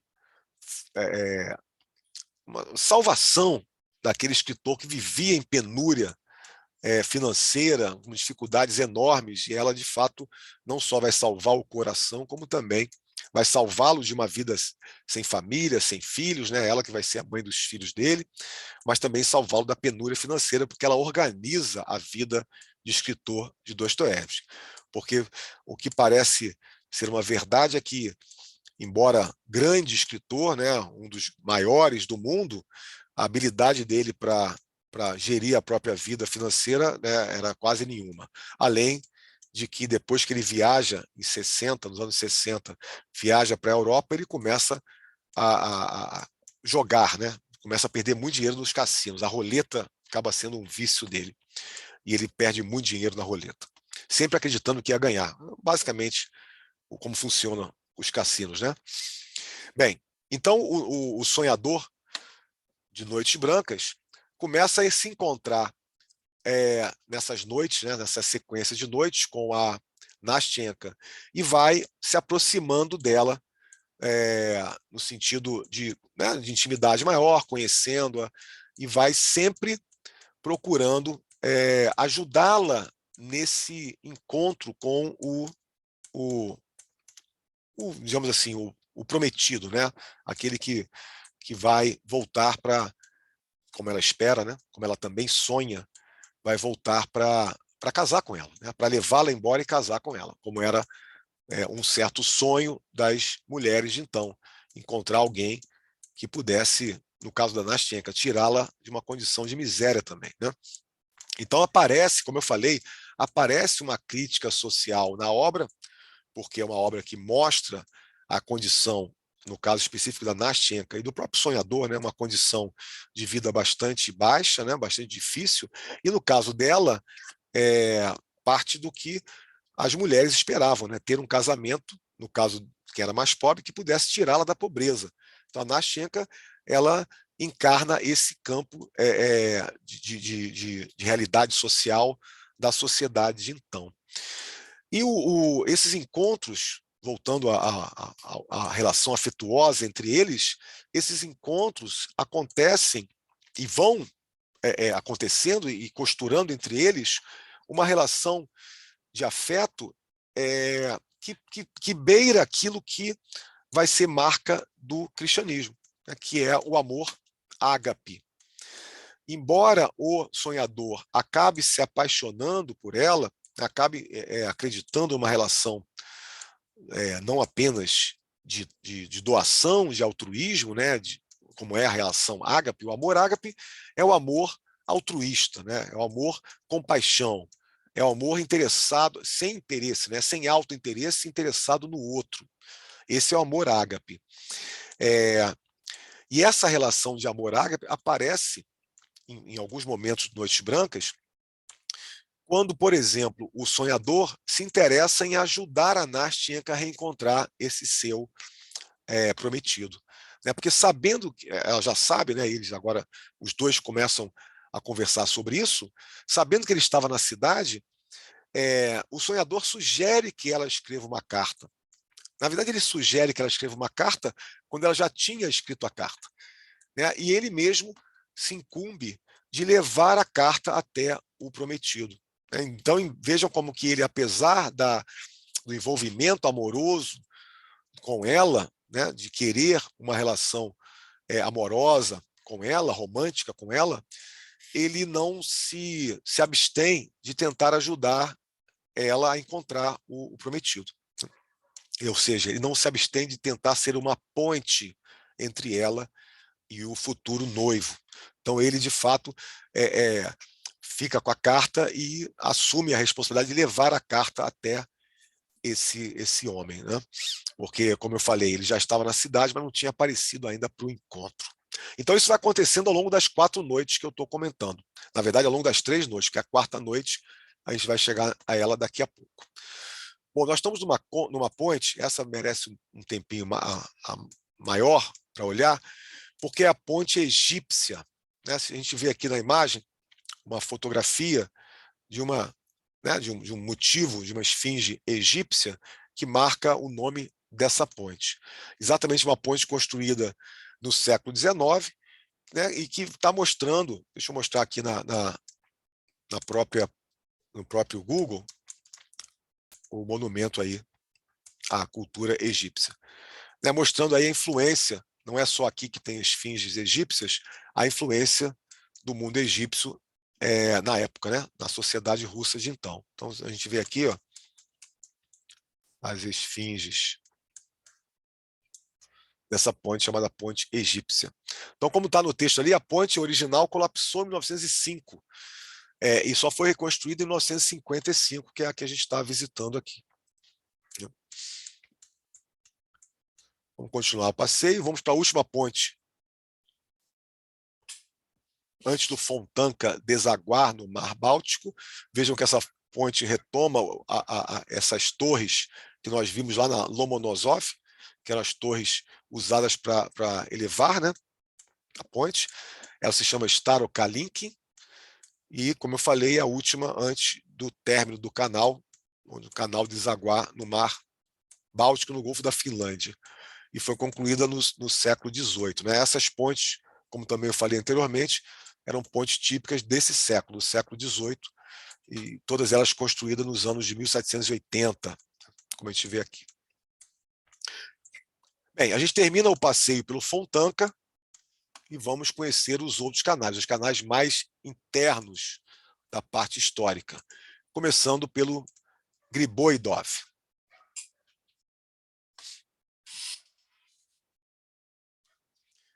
O Griboidov começa, o canal Griboidov, deixa eu olhar para aqui para mostrar a vocês, né? Ali está passando o Fontanka, né? Então o canal Griboidov, ele tem origem no Moika, que por sua vez tem origem no Fontanka, né? Essa é uma coleção de canais. E essa igreja que nós estamos vendo é uma igreja, aliás, a própria ponte foi construída para ajudar na construção dessa igreja, uma igreja construída nos anos 1880, né? E o marco de construção da igreja foi o assassinato do czar Alexander II. Ele foi assassinado neste local e a igreja foi erigida em celebração a esse acontecimento, né? A igreja do sangue derramado, como é conhecida. Então, ela é uma igreja onde as celebrações, tudo que acontece nela tem a ver com o czar, né? Com o Alexandre II, filho do Alexander I. Né? O Nicolau I, que sucedeu o Alexander I, era irmão dele. Né? Foi um irmão que sucedeu, mas o Alexander II já era filho, né? Filho do Nicolau I, desculpa. Né? Falei do imperador errado. A gente vê aqui também o Parque Mikhailovsk, que é o local onde o imperador passeava quando foi assassinado. Voltando, então, ao Noites Brancas. Espera aí que o Google ficou cansado. Não sei o que houve. Vamos ver se ele vai. Vamos lá. Vamos para a ponte italiana, uma ponte do final do século XIX. Essa já não foi conhecida pelo Dostoiévski. Então a gente começa a ver uma marca arquitetônica da cidade, né? O Griboidov, como a gente percebe, é um canal mais estreito, né, do que o Fontanka e naturalmente do que o Neva, né, que é um rio. E a gente começa a ver essa marca, né, característica da cidade. Aqui a gente vê pessoas aí explorando a característica da ponte, né, a ponte italiana. Então, caracterizada de alguma maneira, não sei dizer como. E a gente vê lá no fundo a igreja que a gente acabou de passar e os prédios típicos da arquitetura petersburguense. Né, por aqui a gente reforça essa cidade de canais, né, formada por inúmeros canais. Então, o nosso sonhador vai se conectando com a Nastenka, mas ajudando, conectando no sentido romântico, mas também tentando ajudá-la a se encontrar com o noivo. A ideia do ágape, nós estamos em frente, né, nós estamos na ponte Kazansky, né, então construída em meados do século XVIII, no lugar de uma ponte de madeira, e fica bem localizada aqui na colunata esquerda dessa catedral, chamada Catedral de Kazan. Essa catedral, né, ela na verdade aqui, ó, a gente vê a passagem da Avenida Nevsky. Nós vimos mais à frente a ponte Anishkov, né, que é a travessia dessa avenida sobre o Fontanka, e a gente vê o caminho aqui para o Neva. Então essa avenida é a avenida mais famosa também, a personagem dos livros de Dostoiévski. Tem uma passagem memorável aí do Memórias de Subsolo, aonde o homem do subsolo percorre essa avenida duelando, né? O homem do subsolo é um homem que duelando com um oficial, duelando no sentido simbólico da coisa, né? Com um oficial que era comum ali naquele ambiente. E a gente vê a catedral, que é um símbolo dessa influência ocidental em São Petersburgo, porque, afinal de contas, ela foi construída, a catedral, né, não a ponte, a catedral, inspirada na Basílica, na Praça de São Pedro, na Basílica de São Pedro, no Vaticano. Né? Então você vê que ela tem uma forma, né, côncava da sua colunata, influenciada por essa arquitetura lá do Vaticano. Então é um marco dessa influência do Ocidente em Petersburgo. Lembrando que isso faz com que Petersburgo seja uma espécie de rival simbólica de Moscou. Né?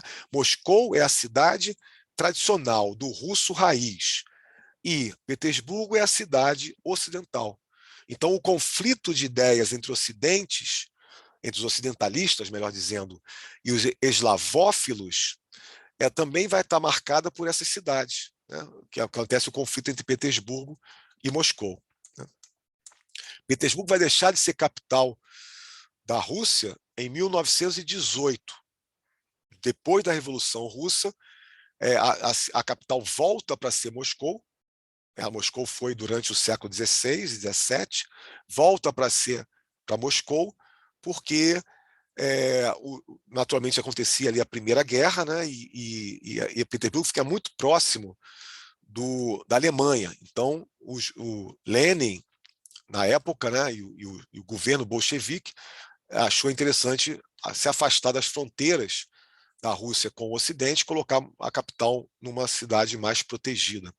De fato, na Segunda Guerra, os alemães levaram um pouco mais de 2 meses para chegarem em Leningrado, na época Leningrado, né, e protagonizar um dos episódios mais cruéis da Segunda Guerra, que foi o cerco de Leningrado, um cerco que durou 900 dias, um pouco menos, né, quase 900 dias, e que levou à morte de 1 milhão de pessoas da cidade. Então, um capítulo bastante sombrio da cidade de então. Mas aí, retornando para o século XIX, né, então essa cidade mostra a influência do Ocidente, e a cidade também, perdão, a catedral mostra também a religiosidade. Né? Embora o Ocidente estivesse, né, penetrando através das suas ideias o ambiente russo, a sociedade russa no século XIX, a tradição ortodoxa estava fortemente consolidada. Né? A igreja russa, a igreja ortodoxa russa, que é um desmembramento, né, da igreja, não desmembramento, o nome não é esse, mas uma especificidade, né, da igreja ortodoxa, a igreja russa, ela estava fortemente estabelecida. Né? Isso em nenhum momento esteve ameaçado. O povo russo é fortemente religioso. E também traz a ideia do cristianismo como sendo a marca do pensamento compassivo, né? Do amor ágape. Então, o amor ágape, ele é uma composição, digamos assim, da história cristã. Então, quando se fala do ágape, como se fala da busca desse amor, está se falando de um marco importante do pensamento, da ética cristã, e que vai estar por trás do incômodo de Dostoiévski com a influência ocidental. Porque, afinal de contas, a influência ocidental vem marcada pela ciência, vem marcada pelo materialismo.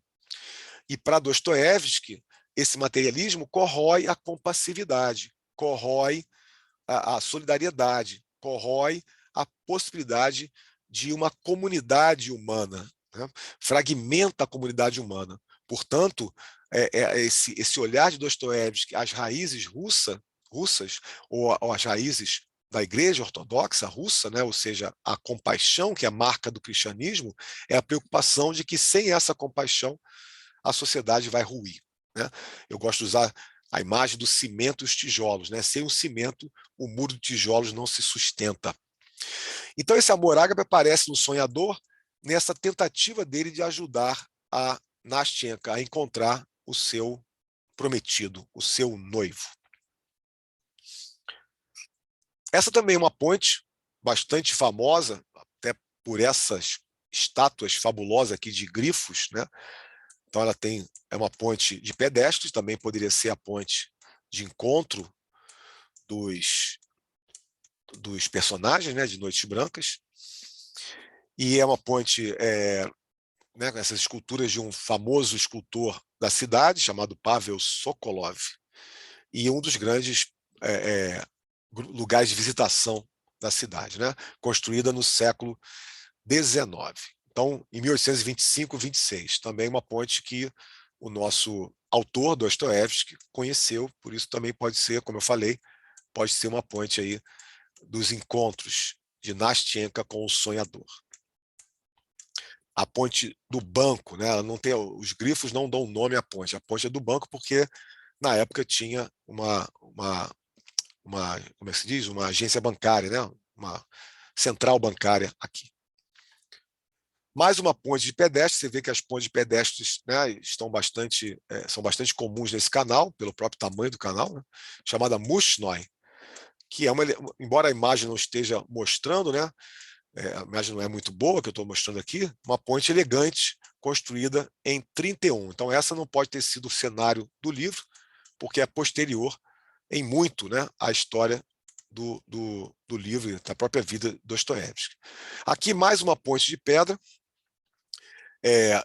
também antiga, pode ter sido cenário do romance, até porque não era assim, né? Não tinha a via, né? O trânsito passando por ela no momento que foi construído. Então a ponte, quando a gente está em cima aqui não vê, vou botar a imagem, uma ponte bem bonita, né? A imagem favorece, né? Uma das 7 pontes de pedra, como eu falei. A história de Noites Brancas, ela vai caminhando, né, para essa aproximação do sonhador com a Nastenka e também na última noite, aparentemente a Nastenka vai também se interessando em pensar em algo mais prático, vamos dizer assim. O que acontece? Quando ela está pela quarta noite, ou seja, no caso do livro, a última noite, né? A gente já sabe de antemão que, ou melhor, eu já disse de antemão que não vai dar certo, mas antes de não dar certo, ela está quase cedendo à ideia de que, de fato, aquele que estava ali com ela, né, naquelas 4 noites, poderia ser uma boa opção. Quando ele chega na quarta noite, ele já se declarou para ela, né? Ele já tinha, ele tentou não, ele enviou a carta, ele fez tudo que lhe cabia para tentar aproximar o casal, mas não aconteceu nada até a quarta noite. Então ele ali, vendo o sofrimento dela, acaba não aguentando e se declara para ela. Declara um amor romântico, vamos chamar assim, que até a surpreende, né? Até a coloca numa situação que ela não tinha imaginado. Afinal de contas, ela imaginava ele como um irmão, como ela diz claramente. No entanto, ela vê ali aquela sonhadora, porque a gente está falando de 2 sonhadores, um muito incompetente para lidar com a vida prática, então um sonhador mais sonhador, né? E uma outra que tinha um sonho exatamente de encontrar o marido, né? Mas com um sonho voltado para a vida prática, né? Dar conta da própria vida. Afinal de contas, era comum para aquela sociedade as mulheres se resolverem através de um casamento. Então, nessa última noite, ela acaba vendo nele, já que o outro não aparecia, a possibilidade de uma relação amorosa. Antes de eu continuar, vamos falar do que a gente está vendo aqui. Eu passei o giro ao redor de da ponte Demidov, né? Eu peguei essa cena superior, a ponte, obviamente, está lá embaixo, não tem nada específico nessa ponte. nada especial, melhor dizendo. Então, escolhi para a gente olhar alguns lugares, alguns pontos turísticos significativos aí da cidade. Essa é uma igreja chamada Catedral de Santo Isaac, um dos pontos principais de visitação da cidade, que fica, a gente esteve ali perto, porque atrás dela está o Cavaleiro de Bronze, como eu mostrei para vocês. E à frente, não dá para perceber daqui, mas tem a estátua de Nicolau I, o imperador que prendeu, né, o Dostoiévski. Então, a Catedral de Santo Isaac é uma das igrejas que foi construída e destruída por inundações. O que a gente vê aqui já é uma igreja, como está no texto ali, né, do século XIX, né, porque a primeira... Não, na verdade, o texto está da ponte, desculpa, mas é equivalente, né? É de 1840 essa construção que nós estamos vendo, porque a primeira igreja ela foi destruída em uma inundação, né? Voltando a essa imagem da cidade que luta com a natureza, né? Da cidade barra ciência que luta contra a natureza, contra as forças naturais, contra as intempéries, né? Então essa igreja representa bem isso. A gente volta a ver o prédio do Almirantado, um prédio central, né? Foi construído também no início por Pedro I, afinal de contas a Marinha, né, foi o objetivo da cidade. Nós vemos aqui o Palácio de Inverno, em frente à coluna de Alexandre I, que é uma coluna que celebra a vitória de Alexandre contra as tropas napoleônicas. O Palácio de Inverno e outros prédios que formam o Hermitage. Girando mais à direita, nós vemos novamente a Igreja do Sangue Derramado. Esse grande bosque aqui é o Jardim de Verão. Outros lugares que a gente já visitou, né? A gente já passou.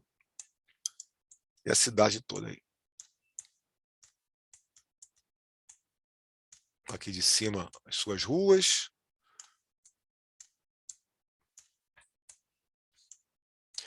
Esse parque aqui também é um parque importante na literatura de Dostoiévski. Chama-se Yusupov.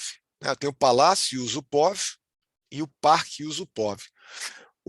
Por exemplo, em Crime e Castigo, o Raskolnikov aparece em algumas passagens, né, andando por esse parque. E a gente vê também lá no fundo a Catedral da Santa Trindade, que é onde, eu contei há pouco, né, Dostoiévski casou com Anna Grigorievna. Aqui a gente vê também uma catedral importante para o mundo russo, Catedral de São Nicolau, Catedral dos Marinheiros. Considerado São Nicolau, é considerado aí o patrono da Marinha, patrono dos marinheiros. Então, essa catedral aqui também tem um papel importante nessa história que a gente está contando, da cidade, né? Da história cultural russa. Continuando para mais uma ponte.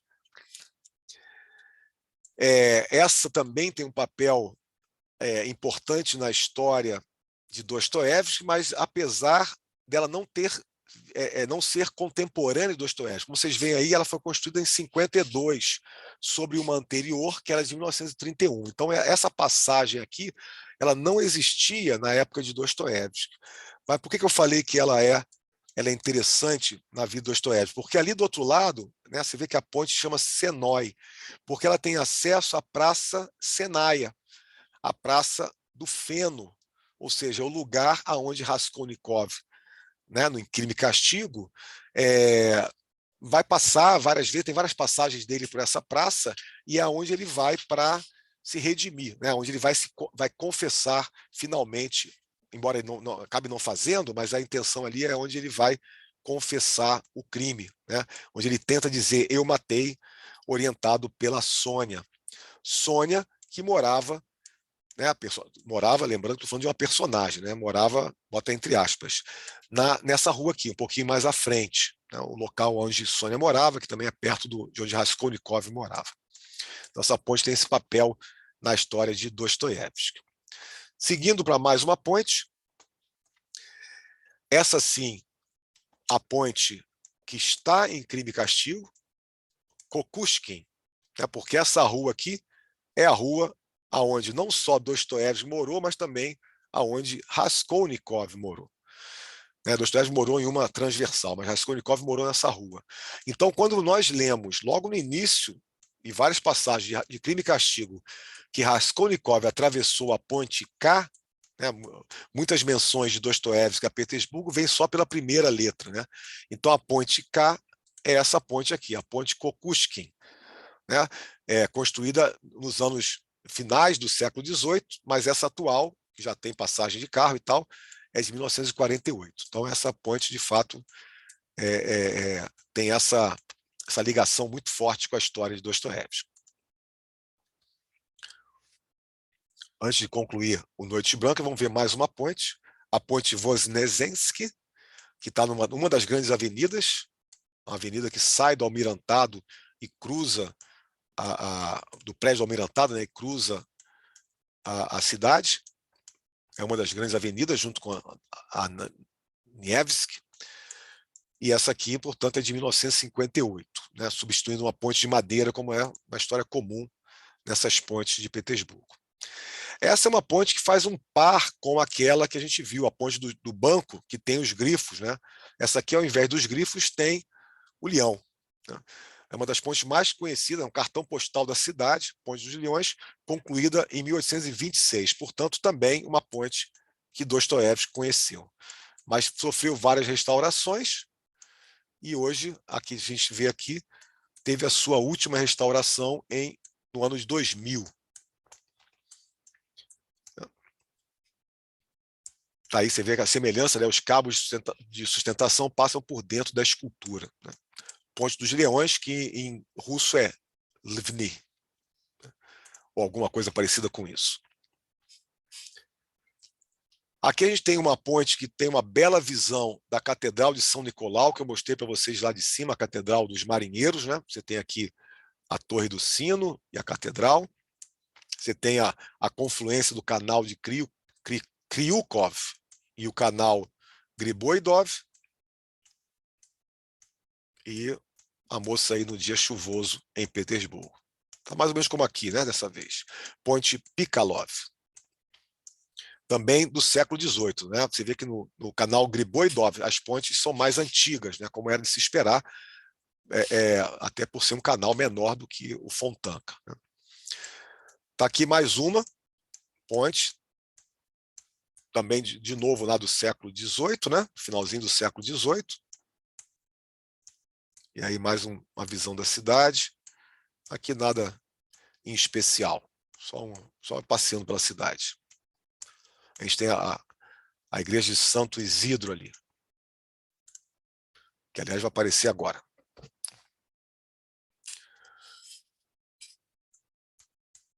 Então aqui a ponte, não pulei a ponte que estava no Santo Isidro, falei errado. Então a última ponte do canal Griboidov, Malukalinkin, essa ponte também do século XVIII. E a gente conclui o canal Griboidov e vamos para o nosso último canal, o canal Moika, que o iniciozinho é coincidente com Griboidov. Então está aqui a primeira ponte, a ponte tem esse nome impronunciável para mim aí, mas significa primeiro engenheiro.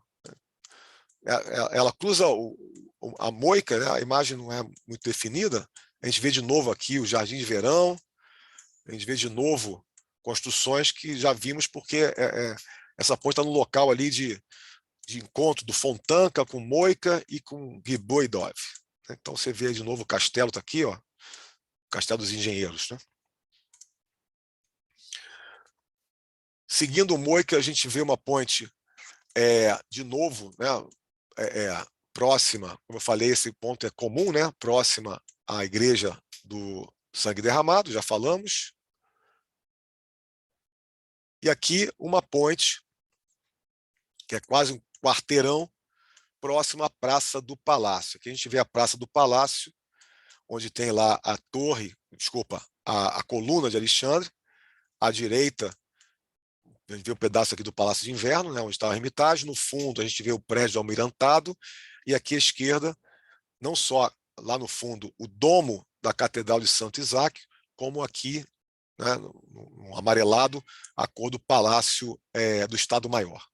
Então, a Praça do Palácio é um ponto importante. A Praça do Palácio é o lugar onde aconteceu o famoso Domingo Sangrento, né, um episódio importante dentro do cenário da Revolução de 1905.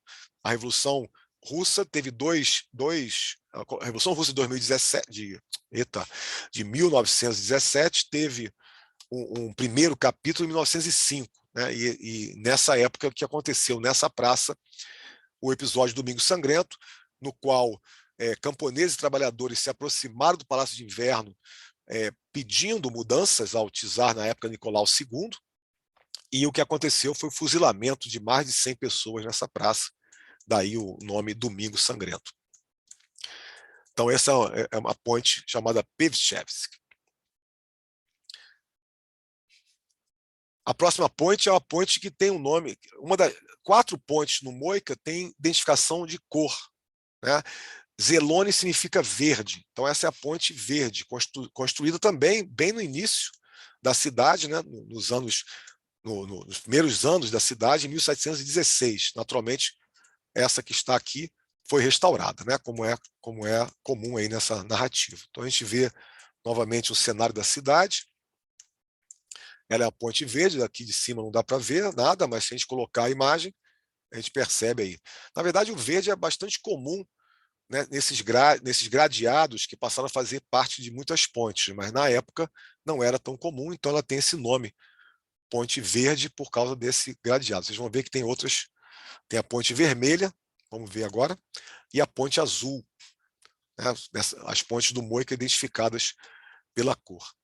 A ponte vermelha, estamos aqui em cima, né, numa visão de drone, a gente vê a próxima ponte que a gente vai descer ali, a ponte azul, dá para ver a cor daqui, e se girar a imagem, olhando a cidade de cima, a gente vê a ponte que acabamos de sair, embora a imagem não seja tão favorável.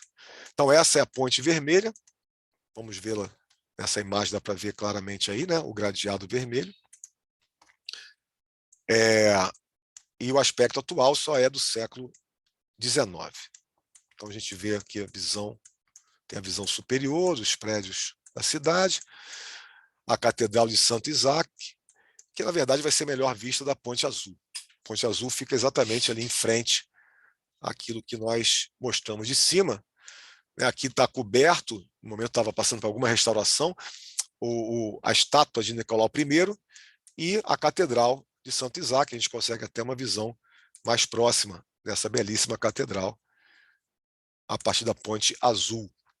Uma catedral que também na sua construção tem todo esse aspecto de grande. Espera que eu peguei o caminho errado, né? Vamos para cá. Espera aí. Acabou que essa imagem aqui tem a estátua ali, ó, a estátua de Nicolau I, né? Visível. Então essa é a melhor imagem que eu tenho para hoje. É uma catedral que também mostra o grande empreendimento na construção da cidade, né?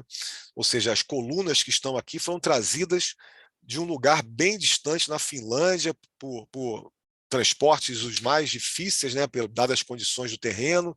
Enfim, todo esse empreendimento humano, de esforço humano para a elevação da cidade. E aqui a gente consegue ver na imagem melhor, né, a razão do nome, a Ponte Azul. E a gente segue, portanto, para a ponte, mais uma ponte de pedestres, chamada Pomstamski, que significa postal, né? Os Correios eram aqui, o nome da ponte é essa, e essa é a ponte que aparece no filme Crime e Castigo, né? Existe um filme da Crime e Castigo feito pela BBC, na verdade existe mais de um, mas o filme feito pela BBC aparece em inúmeras passagens do filme, essa ponte aparece, né? Porque o filme é feito aqui em Petersburgo, naturalmente. Mas a ponte mesmo é construída em 1824, portanto, conhecida por Dostoiévski. E aqui chegamos na ponte para finalizar o Noites Brancas, porque essa ponte, que tem nome Potseluyev, construída em 1816, mais uma da época de Dostoiévski, mais uma também construída a partir de uma ponte de madeira anterior, do século XVIII, tem um nome que em russo significa Ponte dos Beijos. Eu escolhi, portanto, ela para terminar a história de Noites Brancas. Embora beijo mesmo não tenha sido o que o nosso sonhador conseguiu. Então, depois da declaração, depois do sonhador se declarar para Nastenka, e a Nastenka até se empolgar, digamos assim, com a ideia de ter ali um parceiro, um companheiro, já que o prometido não aparecia, né? O prometido estava furando com ela, não fez o que tinha prometido, né? Logo depois deles viajarem juntos, é muito interessante a passagem do livro, porque eles acabam sonhando juntos, né? Sonhando o que vão fazer, a vida que vão levar, acabam embarcando nesse caminho romântico do casal que sonha suas vidas, suas passagens, seus encontros. Logo depois disso acontecer, eles estão passeando, né, pela cidade, e eles, ao retornarem para a ponte, o nosso não, o dela, né, prometido, o rapaz que tinha dito que voltaria, ele aparece. Né, ele aparece e está na ponte. E ela, rapidamente, em um instante, em um átimo, como diria o outro, abandona o nosso sonhador e corre para os braços do prometido. Né. É um momento muito, muito frustrante, né, para dizer o mínimo, para o nosso sonhador, e de grande satisfação para Nastenka, porque embora ela tivesse ali embarcado no sonho do romance com o sonhador, estava muito claro que com ele ela não teria nenhuma, ele não estava envolvida com ele no primeiro momento, e também com ele ela não teria aquilo que é o sonho das mulheres, era, né, o sonho das mulheres de então, ainda mais na condição financeira que ela vivia, ou seja, de sair da pobreza.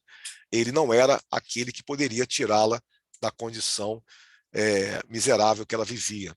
Então ela rapidamente abandona, corre para os braços do prometido, e a história de romance do sonhador termina aí, dessa maneira, com um rompimento brusco. Ela né, despede dele, mas sem dar muita atenção, e segue e some, e o nosso sonhador volta para casa como um cachorro abandonado com o rabo entre as pernas. Essa é a quarta noite, mas o romance tem um quinto capítulo, né, que é o que eu chamei o capítulo Manhã. Mas antes de terminar, antes de ler um trecho do capítulo Manhã, vou fazer isso para vocês, a gente termina o passeio pelos canais na ponte Krapovitsky, né, a última ponte do canal Moika. Nada especial na ponte, a não ser que ela é a última, né, terminando aqui esse passeio de canais.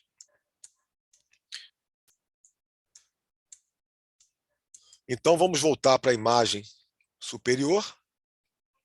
Deixa eu ler aqui, né, uma ponte construída, essa construída no século XX, mas no lugar de uma anterior, que era basculante, de madeira, que permaneceu intacta por quase 2 séculos. Né? Então, construída no século XVIII ainda, mas permaneceu intacta, mas foi substituída por essa no século XX. Então tem aí um dado interessante para essa aqui. Então deixa eu finalizar aqui o Google. Deixa eu desmarcar para a gente poder terminar a nosso passeio, nossos pontes em Petersburgo, lendo um trecho juntos aqui do Noites Brancas. Deixa eu ver o chat, que eu não estava conseguindo. Vamos lá, deixa eu ver aqui o chat, eu estava realmente envolvido aqui, eu não estava lendo. Então, Alexandre colocou o seguinte: tem uma série chamada Napoleão, que retrata bem essa passagem da derrota dele na Rússia. Depois diz aí onde é que está a série, se ela está no streaming ou se tem outro caminho, tá? Por favor.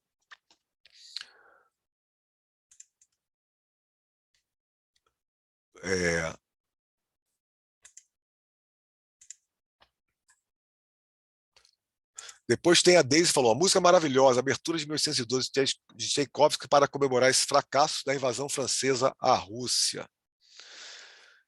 Né?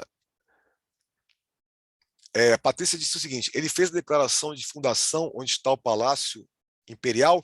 Não, a declaração de fundação é onde está a fortaleza de Pedro e Paulo. Então, vou voltar aqui para mostrar, né?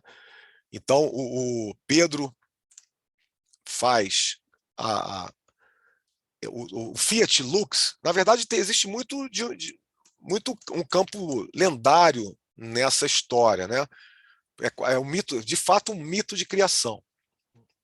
Então, o que a gente pode dizer é que teria sido nesse local aonde a fortaleza foi construída, tá bom? Existe aqui próximo, vou colocar você, vamos ver, a chamada Casa de Pedro, que teria sido o local, deixa eu baixar aqui, ó. Vamos ver aqui, ó. A Casa de Pedro teria sido o primeiro palácio real, né? O local onde Pedro ficou durante esse início da cidade. Claramente bem diferente do, do Palácio de Inverno, né? Então tem aqui, ó, uma estátua de Pedro I e lá no fundo o que seria a primeira casa, né? Vamos combinar que palácio não seria o melhor nome. Bem próximo, na beira do rio Nevá, está aqui. Esse horário, aquele sol ali é um sol de crepúsculo mesmo, um pôr do sol. Então, bem na beira do Nevá e próximo à fortaleza. Então, aqui de cima dá para ver a distância melhor, né? Deixa eu posicionar a câmera melhor. Então, aqui seria esse primeiro palácio, primeira casa, e a fortaleza aqui. Então, esses seriam os locais onde a fundação da cidade aconteceu. Isabela perguntou, Pedro I era o filho ou marido de Catarina? Na verdade, ele foi marido de Catarina I, tá? Porque tem a Catarina II, que a Catarina II é a Catarina Grande, mas ela casou com um neto de Pedro I, Pedro III. Casou e logo se envolveu num golpe. Na verdade, o Pedro III foi morto em um golpe palacial no qual Catarina II estava envolvida, né? E ela é uma princesa alemã, na verdade. Então, a Catarina II não tem laço sanguíneo com Pedro I. E o Pedro III, por que então... A Catarina II é mãe de Paulo I, que vai ser pai de Alexandre I. Então, Catarina II não tem sangue russo. Por isso que ela foi uma imperatriz uma czarina, né, bastante polêmica. E por essa razão. E também, né, aí entra a parte da fofoca palacial. Ela tem dúvidas se o Paulo I de fato seja filho do Pedro III, né? Ele nasce, obviamente, durante a vida de Pedro III, né? Mas como Catarina II não era exatamente muito próxima, Pedro III realmente parece ter sido um cara bem estranho. Então, talvez, né, não seja nem filho dele mesmo. Mas isso fica para as fofocas palaciais, para as novelas mexicanas. O poema, você perguntou, depois eu vou terminar a gravação, Isabela, para você poder, daqui a pouco, poder definir, melhorar, me esclarecer, melhor dizendo. Quando você fala o poema em Noites Brancas, o poema que eu li no início não é de Noites Brancas, tá? Está em Coração Frágil, é outro texto, tá bom? Regina, agora que eu vi, não estava vendo as imagens, deve ter sido alguma questão com você, imagino, não sei se outros não falaram. Na verdade, às vezes é arrastar a tela, né? E o Alexandre pede para apontar novamente o monumento de Alexandre I. Você vê que Alexandre está pedindo para apontar um monumento para ele, né? Um pedido muito egocêntrico. Vamos lá, vamos descer na Praça do Palácio para a gente poder ver o monumento. Vocês estão vendo aqui, ó, chegamos na imagem boa. Então, na Praça do Palácio temos boa, mas não muito linear, né? Parece que o palácio está quebrado. Essas imagens 360 às vezes aparecem assim, né? Então, estou mostrando o Palácio de Inverno, o atual Museu Hermitage, a Praça do Palácio com a coluna de Alexandre I. Essa coluna é a maior coluna da Europa, acho que do mundo também. O Palácio, propriamente dito, o Estado-Maior. O arco, ele né, tem a carruagem da deusa Vitória em cima. Então, esse é o palco do massacre, né, do Domingo Sangrento. A gente vê de novo ali a Catedral de Isaac, Santo Isaac. Deixa eu pegar uma outra imagem, porque essa saiu muito, está muito defeituosa, né?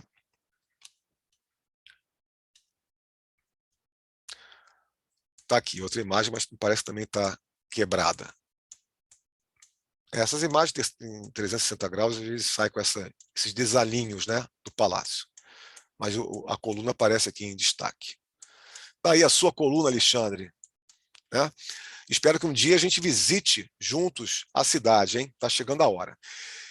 Deixa eu compartilhar, para finalizar a apresentação, compartilhar a leitura que vamos fazer juntos, no finalzinho de Noites Brancas, que é a leitura do dia seguinte. Né? Como eu falei, depois que essa história acaba desse jeito, no dia seguinte, o nosso sonhador, vale dizer que o livro é contado, né, por ele, em retrospectiva, então tem essa forma de narrativa, e ele diz o seguinte: essa sensação que aparece do dia seguinte, desse desencantamento, como é que esse desencantamento aparece no texto do livro, né, na Noites Brancas? Então vou aqui guiar a leitura para a gente ir juntos. Não sei por que, subitamente pareceu-me que o quarto envelhecera como Matriona. Matriona era a criada dele. Né? Mas perceba a mudança de visão sobre o ambiente. Né? Quem for ler Noites Brancas vai perceber que logo no início, esse sonhador ele colore o seu meio, a cidade. Ele é um personagem muito isolado, né? Como eu falei, ele mesmo vai falar isso, mas ele olha para a cidade e dá cor à cidade, né? Colore a cidade. E agora acontece o caminho contrário, né? E descolore. Paredes e soalho que estavam sem cor, tudo ficara turvo e obscuro.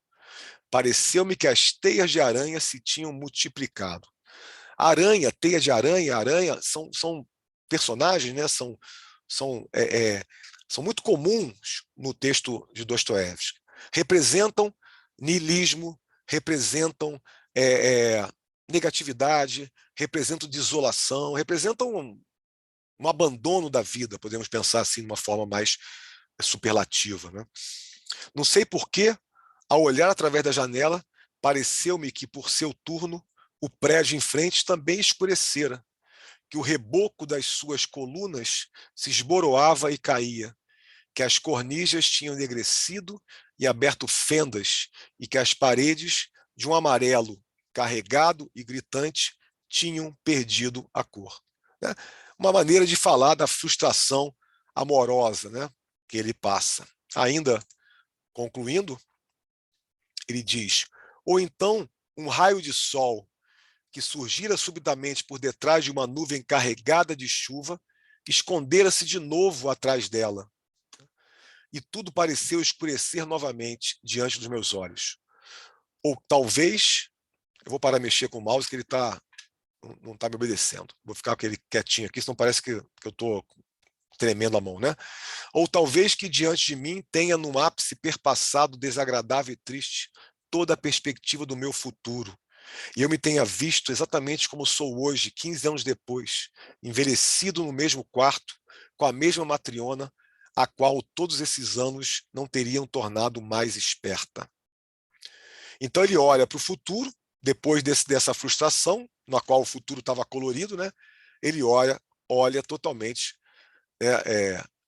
nocauteado, podemos dizer. E aqui vem o final do filme, do livro, né? Muito, muito, muito conhecido. Mas, aliás, faltou dizer uma coisa, né? Essa leitura dele, porque embora Nastienka tenha sumido com o seu prometido, no dia seguinte ele recebe uma carta dela. Faltou esse detalhe, né? Então ele lê uma carta e depois que ele entra nessa reflexão. Mas que eu só recorde a minha dor, Nastienka, que eu não chame com amargas censuras uma nuvem sombria sobre a tua clara e tranquilidade e felicidade. Perceba aí o movimento ágape, né? O movimento de compaixão. Que não desperte no teu coração o arrependimento, nem o amargure com um secreto remorso, ou o obrigue a bater com tristeza nos momentos de felicidade, que não faça fenecer as ternas flores que colocarás nos teus cabelos negros no dia em que irás com ele ao altar. Isso nunca, nunca, que o teu céu seja luminoso, que seja claro e sereno o teu gentil sorriso, e bendita sejas tu própria pelo minuto de felicidade e de alegria que proporcionaste a um coração solitário e grato. Meu Deus, um minuto inteiro de felicidade. Afinal, não basta isso para encher a vida inteira de um homem? E é assim que o Dostoiévski termina Noites Brancas, né? Na voz do seu sonhador. O sonhador que termina colocando uma pergunta para a gente, né? Se basta um minuto inteiro de felicidade para encher a vida inteira de um ser humano, né? E com isso, portanto, deixa eu ver mais perguntas para responder ainda aqui. O Isabela coloca aqui, o sonhador não seria o povo russo? A Nastenka, né? O nome né, pequena Anastácia, significa ressurreição. Exatamente. Não poderia ser a própria Rússia, onde a história de Nastenka seria a história da Rússia na época, disputada como espécie de colônia entre França e Inglaterra, com quem Nastenka opta. A ideia de não nascida, né? A Anastácia, mais que ressurreição, é não nascida, né? A ideia ou seja, de permanecer viva, ela de fato está colocada dentro do tema do Dostoiévski, né? No entanto, assim, não faria a mesma leitura que coloca aqui como sendo uma ressurreição do povo russo, porque esse momento de que o Dostoiévski está escrevendo é um momento em que ele ainda não viveu aquilo que vai ser marcadamente a possibilidade de uma ressurreição. Ou seja, ele ainda está no período pré-siberiano, ele está no período ainda antes do seu exílio, no qual esse povo russo vai aparecer para ele de uma maneira ressignificada, né?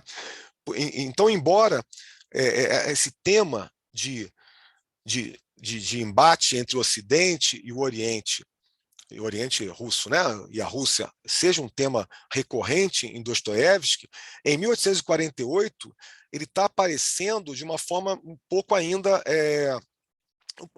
diferente, né? Um pouco ainda não, diferente do que depois vai ser essa busca por uma identidade russa mais marcada no texto de Dostoiévski, né?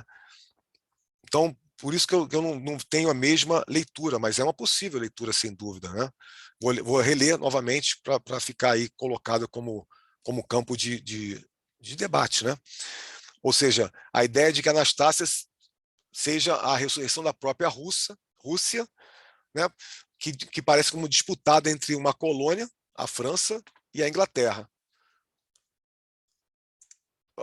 O Guilherme menciona, agora que eu vi que foi o Guilherme, né, não a Isabela, menciona a avó, que eu não falei, né, porque a Nastenka está, de fato, saindo como é que diz?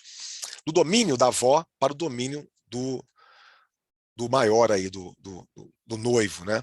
Ela vivia com a avó, tem um capítulo que ela vivia presa à avó com um alfinete, né? Provavelmente o Guilherme deve ter lido o livro. Então, acho que é isso, assim, mas é uma pergunta interessante, coloca esse campo de ideias bem em debate. A Renata pergunta sobre viagem, eu vou responder daqui a pouco, deixa eu ver se tem. Ok, vou terminar a gravação para a gente poder interagir diretamente. Muito obrigado aí pela participação e pela companhia.